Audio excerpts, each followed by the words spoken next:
A video of performer and actress Mystica became viral.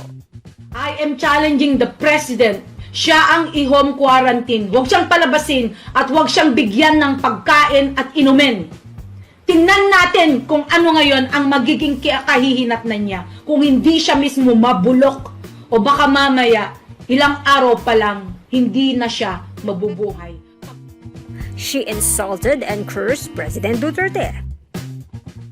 Labanan natin itong putang inang gobyerno ito, lalong-lalo na sa ating putang inang presidente. Before I have apologized, I have asked for an apology because nagmura ako. Pero right now, binabawi ko na yung apology na yun because I don't see anything that is really making sense right now na talagang ibinibigay niyang parusa sa amin. Kung ano yung mura na talagang isinuntok ko sa kanya noon 100 times ngayon because right now I am doing this for the people. And expressed support for Vice President Leni Robredo. Sumasang-ayon na talaga ako kung ano yung mga prinsipyo ni Vice President Leni. Dati-rati, never ako na nagbanggit about Leni Robredo. But right now, sumusuporta na ako sa kanila. All the way, sumusuporta na ako sa kanila. Kaya kung sino yung mga sumusuporta ngayon kay Vice President Leni Robredo, let's get out there and to be in full force. Labanan natin itong putang inang gobyerno ito. Netizens applauded Mystica.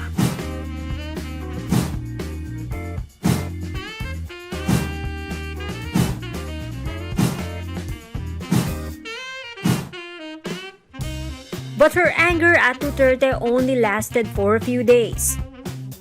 An emotional Mystica reappears online, issuing this public apology to the president. Nung nalaman ko na hindi naman pala ako kasama pagdating nasa pagkakataon na crisis na ganito. So sabi ko, unfair ito. Unfair. Hindi pwedeng treatment ito. Kaya ako nagmura. Pero alam natin na yung galit lang natin pag i-voice out na natin,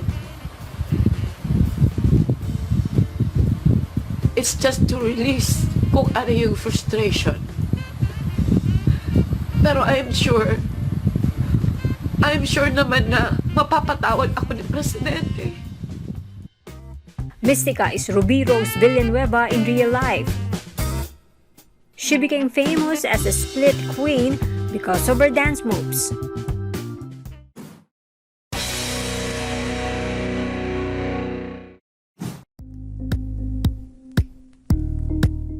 Thank you for watching Politico TV. Please like and subscribe to our channel for more videos.